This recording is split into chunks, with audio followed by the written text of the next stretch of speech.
Okay, good morning. So I hope na um, napanood niyo na yung lesson 2, yung second video natin, video lecture natin. So this is our third video for our lesson 3.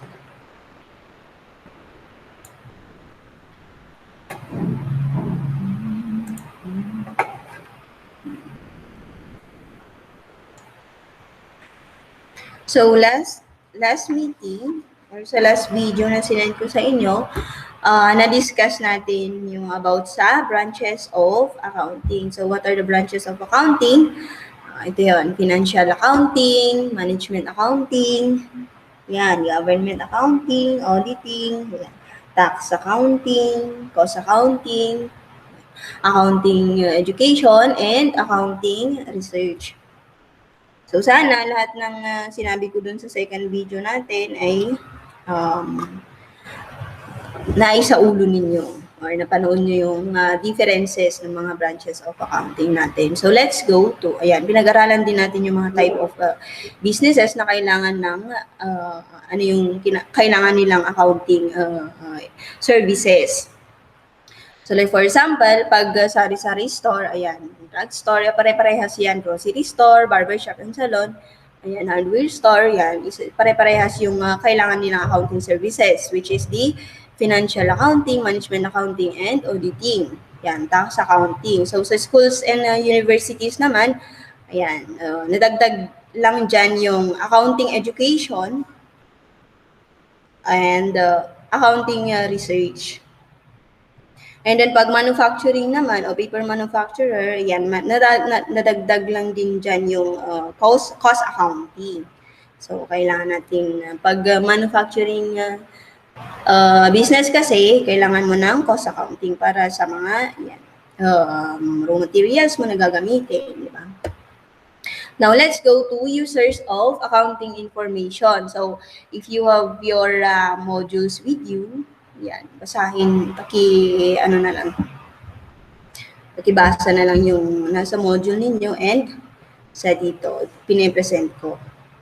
So, users of accounting information. So, sino ba yung mga users of accounting information na yan? So, ano ba yung accounting information? So, yung accounting information na sinasabi natin is about the, resources ng company, yung company's obligations, yung profitability or yan, capital and yan, cash flow.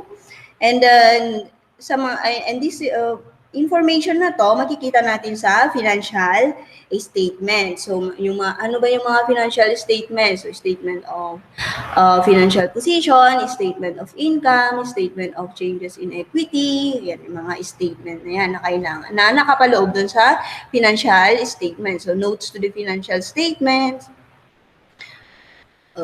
statement of cash flow. So, yun yung mga financial statement na kailangan ng mga users natin ng accounting information. So, the accounting information is prepared yan to satisfy various users of the business organization. So, these users have different interests and purpose in the business, be it for decision-making or a requirement. So, pag decision-making, syempre, internal users yan. So, kailangan ni internal users or yung management natin, yung accounting information ng isang company or isang business to come up with a decision, so with a good decision para sa business. Yung pag-external users naman yan, kailangan ni external user yung financial information ng isang business or yung accounting information ng isang business para pag investors yan, pag creditors yan, syempre kailangan nilang tignan kung papautangin ba nila, kung mag-i-invest ba sila dito sa business mo o sa company mo. Yan. So this chapter, i-discuss natin yung different types of user of financial information. So which is the result of a business operation. So the financial information is presented in such a way that it can communicate to different users. So syempre, naiintindihan naman ng mga users natin yung financial information natin, yung financial statements natin. na sinabi nga natin, accounting as the language of the business. Yan yung ginagamit para i-communicate mo yung information sa iba't ibang users. So yan, accounting information. So the users of accounting information are generally, yan, sinabi natin kanina na internal users and external users. So let's go to, ayan. Tignan muna natin yung mga examples of reports na kailangan ng isang users. Number one is revenue or sales report. So which are used by sales group to monitor sales are achieved. Yan. Pag na-achieve ba yung sales nila, pag yung business ba may revenue sila, ayan, makikita natin dyan sa financial information, which is the statement of income. So, next is the human resources report. So, which are used, yan, by the HR group. So, ginagamit yan ng HR group to analyze, siyempre, trends on yung mga pinapasweldo nila or remuneration, yung mga benefits na binibigay ng company. Ayan. Minomonitor din nila yung tardiness and absences and kung paano mag-recruit yung isang company and what are the reasons, yung mga reasons or causes of resignations. Bakit ba nag-resign yung empleyado ng isang company? Diba? Yan yung mga reports, human resources reports. So next is aging of accounts receivable reports. So when we say aging of accounts receivable reports, so these are used by credit or collection and treasury groups to monitor. Yan, minomonitor din nila yung mga accounts receivable and to determine availability of funds. Ito yung pinautang ng isang company, yung pinautang mo. Kung yung date ba na sinabi mo sa isang pinautangan mo, na isang company din, is nakakabayad ba sa'yo on time? So, yun yan. And siyempre, titignan din nila kung yung availability of funds. Masisingil ba nila yung amount na to? Ayan. Siyempre, magkakaroon ng funds. Dagdag na pondo. Sa aging of accounts payable reports naman, so ano ba itong aging of accounts payable reports? So which are used, ginagamit ng purchasing or payables and treasury groups to manage funds available. So ito yung mga utang mo. Ayan. So, nakakabayad ka pa on time sa utang mo. Yung business ba na yun or organization na yun, nakakabayad ba on time? Diba?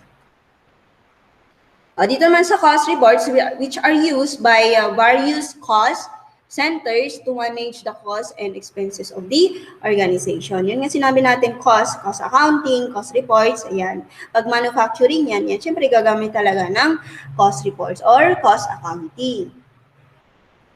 Next is inventory reports, which are used by production and warehouse groups to monitor the level of inventory. Siyempre, yung mga inventories, yung mga stocks mo na natitira dun sa, yung natira dun sa business mo after ka makapagawa ng financial statement. Siyempre, for example, gagawa ka ng FS mo as of December 31, 2020. Ayan. Magkano yung mga inventories ilan yung mga goods na natira sa'yo? So that is makikita mo yan sa inventory reports mo. So yan yung mga examples of reports natin. Mga revenue or sales reports, human resources reports, yan. Accounts receivable reports, accounts payable reports, yan. Cost reports, and inventory report. So, let's go to internal users. So, sino ba yung mga internal users natin? So, sabi dito, internal users as the word itself suggests, yan, are persons working, syempre, nandun, within the organization, internal nga, di ba? So, siya yung nasa loob ng company. So, they make actions and decisions, yan, pertaining to internal activities of the business, syempre. Siyempre, sila yung taga-decide. Alam naman ng external users, sila yung taga-gawa ng decisions para sa kanilang business or para sa organizations na kinabibilangan nila. Internal users are the persons who are responsible in making a business fail. Yan. Siyempre, sila yung responsable kung in making a business fail or grow. So, siyempre sila yung dapat responsable nga sa business. Sa pagpapalago ng business, ayan, na-dissolve agad yung business, then nasa internal users yan. So, they are the decision makers. Siyempre, sila yung taga-decide na sa the support group, ayan, the revenue generator, or the frontliners.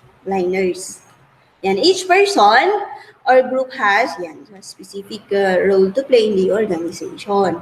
So, which is driven by the rewards or the promotion when the business, syempre, kapag nag-succeed naman yung business mo, ayan, syempre, magbibigay ka naman ng reward sa mga empleyado mo, di ba? Or i-promote mo yung empleyado mo na nakakatulong sa business. So, the internal users of financial information. Sino ba yung mga internal users of financial information natin or yung mga accounting information? So, number one, syempre, management. So, management para i-analyze nila yung organization's performance. Sila yung decision makers. Aside from the owners, management din. So, syempre, pag management, parang kabilang din siya sa owners. For example, pag company yan, ayan, kabilang siya sa stockholders, ganyan. So, they are the decision makers. Pag management, ano ba yung role ng management? So, i-manage niya lahat. Diba? Either, informational role ba yan? And next is employees. So, employees for assessing business organizations' profitability and its consequences on their future remuneration and job security. Siyempre, kapag empleyado ka ng isang company, siyempre, kailangan mo din ng job security. Mamaya pala, mag-close na yung company na yon. Siyempre, by analyzing the financial statement, so alam mo na kung anong mangyayari, then unahan mo na, mag-resign ka na or look for a greener pasture. Kung hindi naman na nag-gain yung company na yun na pinagtatrabahuan mo, di ba? So, i-assess ni employee yung profitability ng isang business na pinagtatrabahuan niya or yung isang company kung saan siya kabilang. Siyempre, tatanungin ni empleyado, mas may suswelduhin pa ba ako dito sa organization na to? May suswelduhin pa ba ako dito sa company na to? Diba? Okay, next is the owners. Siyempre, owners, internal users. Yan, considered as internal users. Yan, i-analyze din nila yung viability and profitability of their invested capital. And determining any future course of action. Siyempre, pag owner ka, yung in-invest mong pera, lumalago ba? So, kailangan din nilang tignan yung financial statement, siyempre. Sila yung number one na titingin doon. So, pag management kasi, kailangan nila yung financial statement kasi sila yung taga-gawa ng decision. And including also pag ikaw yung owner. Diba? Pag owner naman, siyempre, yung invested capital ba nila, yung investment ba nila, lumago ba, may shares ba sila doon. So ganun. So, sila yung mga internal users natin, yung mga management, employees, owners. So, ang next is, external users. So, when we say external users, ano ba ang external users? From the word external, so nasa labas ng company yan. So, ang external users are business, enterprise, or individuals who have interest in the business but do not directly involve themselves in the daily activities of the organization. So kapag yung internal users, ayan, they involve their yung mga sarili nila sa daily activities ng organization. Siyempre, sila yung tao sa business. Pag internal users naman, ayan, siyempre, they do not directly involve themselves in the daily activities of the business. So then the external users use financial information, ayan, to assess the status and viability of the organization ayan, in respect to their needs. So, syempre, they don't participate in the decision making, but they influence the decisions of the management. Syempre, nakaka-influensya sila sa decision ng isang organization or decision ng management. Since si management naman yung tagagawa ng decision para sa organization, di ba? So, the reports they need from the organization are yung mga financial reports natin o financial statement natin which are submitted to and recognized syempre, mga governing bodies natin. So, sila yung ginagamit nila yung financial information para sa kanilang interest. So, those are your external users. So, pag sinabi natin external users, nasa labas ng company. Nasa labas ng company. Pag internal users naman, nasa loob ni company o sa loob ni organization. So, what are the external users? So, sino-sino yung mga external users natin? Ayan. Creditors. Ayan. Yung mga nagpapautang. So, siyempre, for the creditors, for determining the credit worthiness of the organization. Siyempre, pag sa tanongin ni creditor, pag pinautang ko ba ito, makakabayad pa ito. So, they need to na tignan yung financial statement niya. So, terms of credit. So, ano ba yung mga terms of credit na binibigay ng creditors? Maaaring, 30 days, 15 days, ganun. Terms of credit are set, or pag bangko yan, 1 year, payable in 1 year, or payable in 2 years. So, are set, set by creditors according to the assessment of their customers' financial health and performance. So, creditors include suppliers as well as lenders of funds such as banks, yung mga bangko yung banggit natin kanina, and other financial institutions, yung mga nagpapautang. So, sabi nga natin kanina na, ayan, syempre kailangan ni creditors yung financial statements para malaman kung makakabayad ba ito on time or makakabayad ba ito sa akin.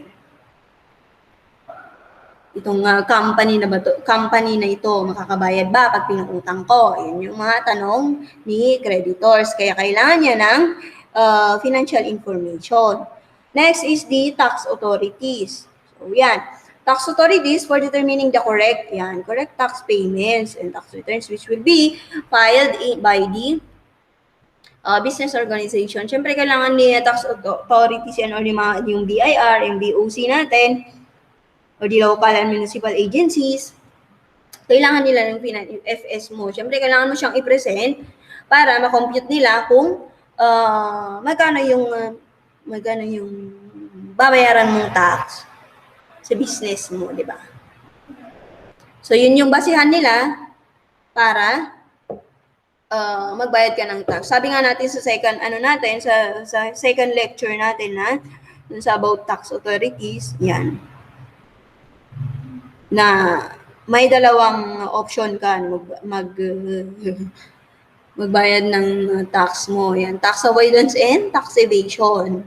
Pag sinabi natin tax avoidance, yan yung nililesen mo yung amount na babayaran mo. Pag tax evasion naman, ayan, yung totally na hindi ka magbabayad ng tax. Ayan. So, yun yung dahilan kung bakit kailangan ni BIR or ni BOC or yung mga municipalities natin o yung mga local natin na kung bakit kailangan nila yung financial statements para ma-compute nila ng tama yung babayaran mong tax. Let's go to investors. So, bakit kailangan ni investors yung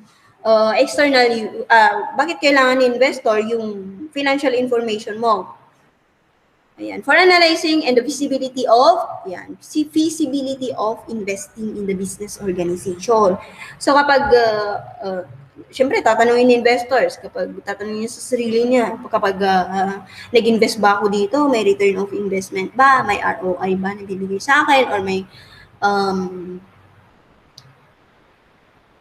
may shares ba ako na matatanggap. Yan.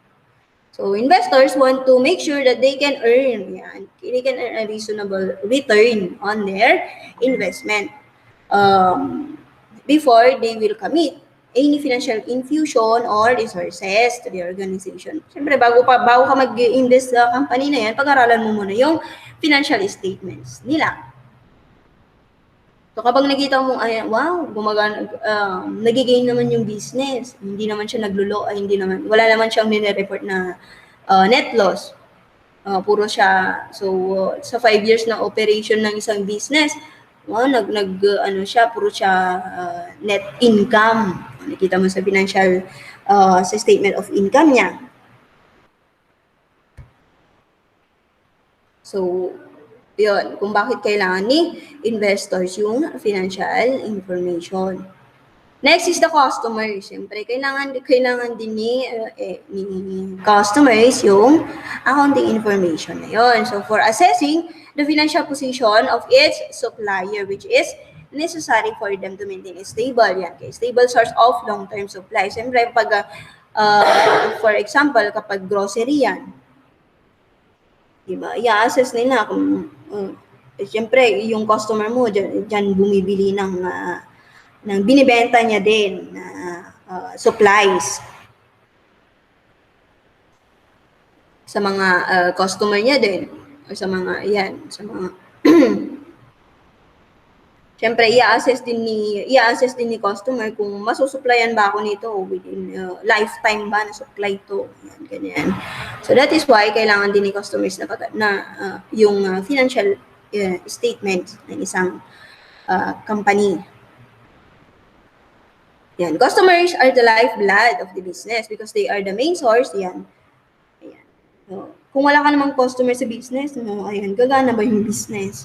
Magiging ba yung business? Siyempre, hindi naman. Siyempre, kailangan mo nang bibili ng products mo, di ba? Kailangan mo nang gagamit ng services mo. So, kaya sinabi nila ang customers ay the lifeblood of the business organization. Tulad din ng schools, ayan. Mga estudyante, yung lifeblood of the business organization. Kung wala kang estudyante, walang estudyante mag-enroll, then definitely, lulugi yung school. So, they require financial reports to determine whether the organization's goods or products or services are worthy to patronize, syempre. Siyempre, kapag nalaman nilang, wow, ganito pala yung sa school na to, kakandak sila ng online, may modules pa sila, parang naman, galing naman. Diba? Siyempre, papatronize nila yan. Nakikita nila na excellent, kalidad yung edukasyon, and siyempre, sasabihin, dito ka mag-aral kasi ganito yung ginagawa nila, na-assist nila yung mga estudyante nila. Ganun din sa ibang businesses o ibang establishment, di ba? Pag nakaranas ka ng magandang experience dun sa isang hotel or restaurant, ayan. Siyempre, iaano mo sa mga kasama mo, masarap yung pagkain nila dun, try nyo, di ba? Ipapatronize nila yung product or services mo due to your excellent quality. Yan, excellent services or products. Next is the regulatory authority. So, yun, government natin. So, for ensuring that the business organization's disclosure of accounting information is in accordance with the rules and regulations to be complied with, syempre, kailangan din ng regulatory authorities or yung government natin na yung financial statement mo kung you are complying with the rules and regulations. So, these regulatory agencies include the Securities and Exchange Commission, yan, Bureau of Internal Revenue, yan, Bangko Sentral ng Pilipinas. Siyempre, kapag yan, titignan ni SEC yung kung magkano ba yung investment mo, magkano ba yung magkano ba yung yan, investment ng isang organization. Will it be mabubuhay ba siya within 10 years or within 5 years? Pag BIR naman, yung sinabi natin kanina na doon nila binabase yung kinocompute nila, binabayaran nila ng tax. Ayan. So, those are your external users. So, ito yung mga external users natin, creditors, ayan, tax authorities, investors, ayan, customers, regulatory authorities, and yan, mga regulatory agencies natin. So, alam na natin kung anong pinagkaiba ng internal and external. Pag internal users, ayan, sila yung pag internal users, sila yung nasa organization. Ayan. Pag external users, sila yung nasa labas ng isang company or isang organization. So, yun lang naman. Ayan. Pag internal users, so examples, here are the examples of internal users. Ayan. Accounting assistant, chief accountant, ayan, treasury manager, admin assistant, human resources manager, ayan, sales representative, siyempre warehouse man, yung isang empleyado yan, di ba? Production manager, ayan.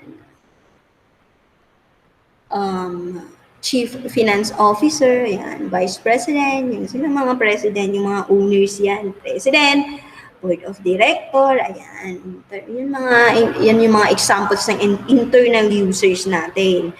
Pero kapag external naman, ayan, sila yung mga financial institutions like banks, ayan, yung mga insurance agencies, yung mga taga-benta, yan, vendors, consumers, yan, stock players or investors, yung sinasabi natin investors, ayan, local municipalities, contractors, franchisors, yan, holding companies, and yan, auditing firms. Yun yung mga external users natin. Examples of external users. Okay. So that ends our lecture for today. Let's go to your requirements. So, ano ba yung requirements dito sa lesson 3 ninyo? So, let's take a look. Ayan, requirements, activity 1. Wait lang. Iyan natin, zoom natin. Okay, sa requirements ninyo, yan, activity 1, write true. Ayan, true or false na naman. Write true if the statement is correct, ayan, or false if the statement is incorrect, syempre. Mali. Ayan, basahin nyo na lang base sa discussion and then dun dito sa modules ninyo. Okay. Masasagot nyo dito. Masasagot nyo ng madali. Now, let's go to activity 2. Ayan. Baka naman dito sa activity 1 nyo, puro true na lang lahat. Di ba? Hindi na kayo nagbasa. Yan, i-analyze nyo din naman. So, true or false lang naman, 50% lang naman yan. 50% na makukuha mo yung tama, 50% makukuha mo yung mali. Kasi dalawa lang naman yung pagpipilian mo. Now, let's go to activity 2. So, instruction. So, in the second column, with the heading user, identify whether the item on the first column, ayan, first column dito. First column is an internal or external user. So, justify your answer why you have classified them as such. So, justify mo din kung bakit yung insurance brokers ba, ay siya ba yung internal or external user? So, i-justify mo dito. Gawin mo siya ng, bakit ba? Bakit mo ba siya nilagay sa external? Ay, kasi ganito. Yan. O, payroll assistant. O, sino ba siya? Financial consultant. O, SGV auditing firm. So, nakita natin yan kanina. Auditing firm. Bangko de Oro. Ayan, bangko yan. BDO. O, University of Santo Tomas. School yan. Controller. Sales manager. Investment houses. Yeah. Financial institution. Yan. Factory worker. Bookkeeper. Sales consultants. Yan. Corporate lawyer. Board of accountancy. Accounting supervisor. Yan. Office secretary. Yan. Yan. Nandito pa si Cayetano Law Office. Yan. Sino si Cayetano Law Office? External, internal ba yan? Yan, PNG. Or Procter and Gamble Philippines. Ayan, Chief Executive. O sino-sino sila? Internal or external users. Then, justify your answer. You write it here. And you write it here. Okay, that is your requirements for your lesson 3. Now, let's take a look on this lesson. Yan. Papag-aralan natin to next meeting. So, please read it in advance, yung basic forms of business organization. Anyway, nasa ano niyo yan, lessons niyo naman. Ayan, so what are the basic forms of organizations? Mga forms of organizations natin. So, now we have sole proprietor and partnership, corporation, and yan, cooperative. So, 4 yan. So, papag-aralan natin yan next meeting. So, that's end our lecture. Again, thank you for watching and listening. I hope you learned something today.